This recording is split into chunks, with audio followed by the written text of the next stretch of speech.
देखिए, अब जब हम कहते हैं देश में राम की लहर है, तो 22 तारीख का कार्यक्रम जो अयोध्या में हुआ आप सबने देखा, और उससे पहले और उसके बाद भी देश में जिस तरीके से राम मंदिर के बनने के बाद लोगों में खुशी है, क्या कोई इससे इनकार कर सकता है?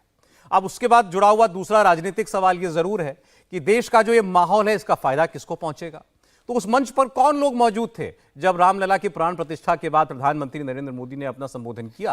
प्रधानमंत्री के अलावा योगी आदित्यनाथ थे, गवर्नर थी उत्तर प्रदेश की, उसके अलावा संघ प्रमुख थे और एक संत थे। तो ये जो काम हुआ, जब प्रधानमंत्री कहते हैं राम आ गए हैं, हमारे और आपके राम आ गए हैं, तो क्या राम का आशीर्वाद उनको नहीं मिलेगा? सियासी तौर पर भी देखें, जिनको नरेंद्र मोदी से आने वाले चुनाव में लड़ना है, क्या वो देश की इस वक्त की राजनीतिक हकीकत से मुंह चुरा सकते हैं? क्या वो इनकार कर सकते हैं कि देश के अंदर ऐसा कोई माहौल नहीं बना हुआ? के शर्मा जी के पास पहले मैं जाना चाहता हूं, क्योंकि राहुल गांधी कह रहे हैं कोई राम लहर नहीं है देश के अंदर। अब मैं सौरभ जी इस पर क्या कह सकता हूं?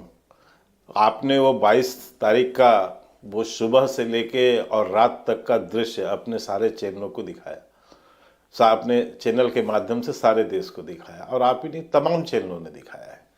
और यही नहीं, उसके 2 दिन पहले से भी जिस ढंग से, और उसके 2 दिन बाद तक, आज तक का भी आप जो है रिपोर्ट दिखा रहे हैं, और देश भर में जिस ढंग से प्राण प्रतिष्ठा के अवसर को लेकर लोगों में उत्साह था, और जिस ढंग पूरा देश राममय हुआ था। अब किसी की आंख में मोतियाबिंद हो गया तो मैं क्या करूं उसके लिए? वो तो आंख भगवान जो है ऐसे अवसरों पर, ऐसे जो आसुरी शक्तियां हैं, उनके आंख में मोतियाबिंद लाई देती है। तो मुझे एक बार एक पंक्ति याद आती है कि जब नाश मनुष्य पर छाता है तो पहले विवेक मर जाता है। ये आसुरी शक्तियां जो हैं, इन लोग के विवेक मर गए, और भगवान ऐसा करते हैं क्योंकि वो देश को दिखाना भी चाहते हैं। भगवान यदि अच्छे फल भी देते हैं तो जो पाप करते हैं उनको भी पाप का जो है भागीदार होना ही पड़ता है जी। तो इसलिए मैं इस पे ज़्यादा कुछ नहीं कहूँगा। हम तो बहुत खुश हैं देश के अंदर जिस ढंग से आज राममय वातावरण है, एक सौहार्द का वातावरण है। और मैं ये भी कहूँगा सौरभ जी, आज के बाद 22 तारीख के बाद देश में एक इतिहास बदला है, एक अयोध्या से पहले और एक अयोध्या के बाद।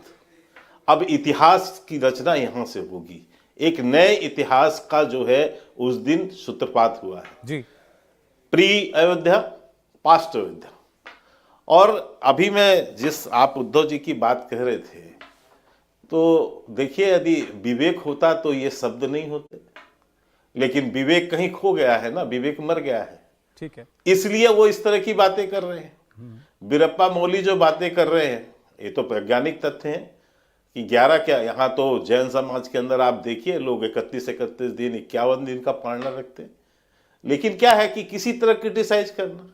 आपने एक शब्द पूछा इससे फायदा किसको होगा, तो फायदा तो राम भक्तों को होगा। देश के 140 करोड़ भारतीय जो राम भक्त हैं उनको फायदा जरूर होगा, इसमें कोई दो मत नहीं। और रामद्रोहियों को ये श्राप जरूर है। मतलब राम भक्तों को फायदा होगा। आप राम भक्त हैं, नरेंद्र मोदी जी राम भक्त हैं, तो उनको फायदा होगा मतलब। और रामद्रोही मतलब राहुल गांधी, ये कहना चाहिए। रामद्रोह का मैं किसी को सर्टिफिकेट नहीं दे रहा हूं, ये तो आत्मविवेचन करने की जरूरत है कौन रामद्रोही है।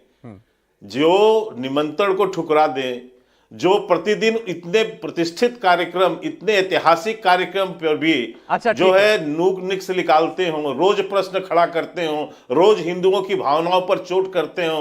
अरे मोदी जी का विरोध कीजिए, हमारा विरोध कीजिए। देखिए, शायद राहुल गांधी करना तो मोदी जी का ही विरोध कर रहे थे, शर्मा जी। देखिए, लेकिन जो सवाल पूछा गया बड़ा स्पष्ट था। उनसे सवाल हुआ कि भगवान राम की जो लहर इस वक्त चल रही है, ऐसे में आप उसका मुकाबला कैसे करेंगे? उसका जवाब राहुल गांधी ने दिया, कोई लहर नहीं है।